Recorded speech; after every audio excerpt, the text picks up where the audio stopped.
Welcome to this comprehensive guide on Kubernetes on Google Cloud Platform, focusing specifically on Google Kubernetes Engine deployment. In this tutorial, you'll master the configuration and deployment of containerized applications using GKE, Google's fully managed Kubernetes service. We'll explore everything from basic cluster creation to advanced configuration options, networking, and best practices for production workloads. Google Kubernetes Engine, or GKE, is a managed Kubernetes service that runs on Google Cloud Platform. The key benefit here is that Google handles all the heavy lifting of cluster management, scaling, and infrastructure maintenance, allowing you to focus entirely on deploying and managing your applications.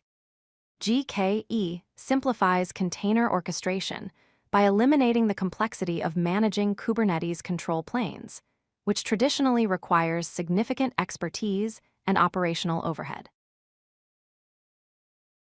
GKE architecture consists of two main components. First, the control plane, which is fully managed by Google and includes the API server, scheduler, controller manager, and etc. for storing cluster data. You never have to worry about maintaining or updating these components. Second, the worker nodes, which you manage and configure. These nodes run kubelet, kubeproxy, the container runtime, and most importantly, your actual workloads and applications. GKE offers 4 cluster deployment options.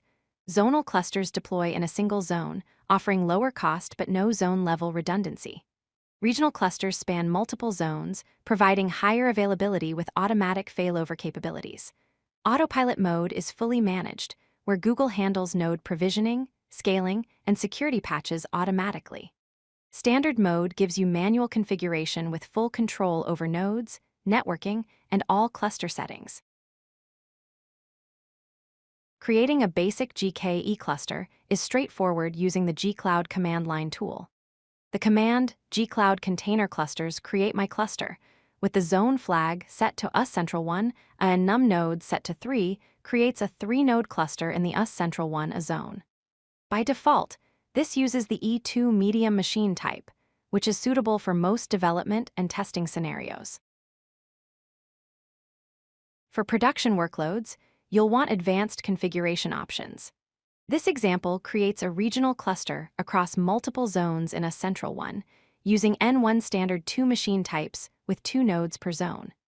The Enable Auto-Scaling flag allows the cluster to automatically scale between 1 and 5 nodes per zone based on workload demands. Enable Auto-Repair automatically fixes unhealthy nodes, while Enable Auto-Upgrade keeps your cluster updated with the latest Kubernetes versions. Node pools are groups of nodes within a cluster that share the same configuration. They enable you to run heterogeneous workloads with different machine types in the same cluster. For example, you might need GPU-equipped nodes for machine learning tasks alongside standard nodes for web services. This command creates a new node pool called GPU pool with N1 standard 4 machine types, starting with 2 nodes and auto-scaling between 1 and 4 nodes based on demand.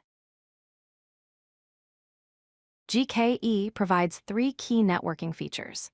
VPC-native clusters assign pods IP addresses directly from VPC subnet ranges, enabling direct VPC connectivity without network address translation. Private clusters ensure nodes have only private IP addresses, and you can configure the control plane endpoint to be accessible only from authorized networks or remain completely private. GKE also integrates automatically with Google Cloud Load Balancers for routing external traffic into your cluster. Deploying applications to GKE uses standard kubectl commands.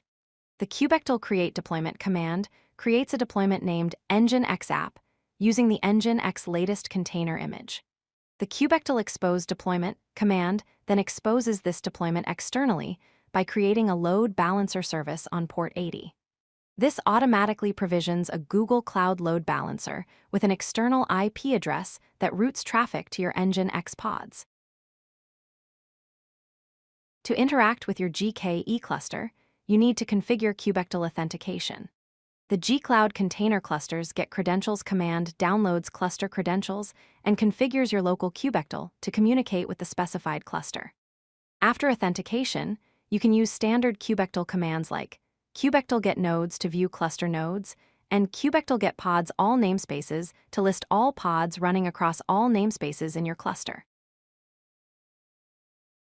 GKE integrates seamlessly with Google Cloud's observability tools.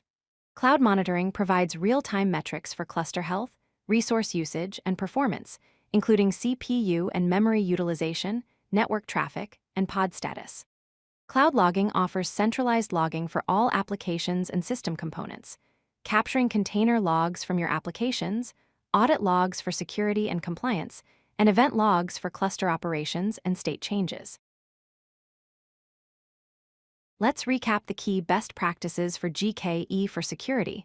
Always use private clusters and enable workload identity for secure authentication to Google Cloud Services. For scalability, enable cluster autoscaler and horizontal pod autoscaling to handle varying workload demands efficiently. For cost optimization, use preemptible nodes for non-critical workloads and right-size your resource requests and limits. For reliability, deploy regional clusters with auto-repair and auto-upgrade enabled to ensure high availability and keep your infrastructure current. You're now ready to deploy production workloads on GKE with confidence.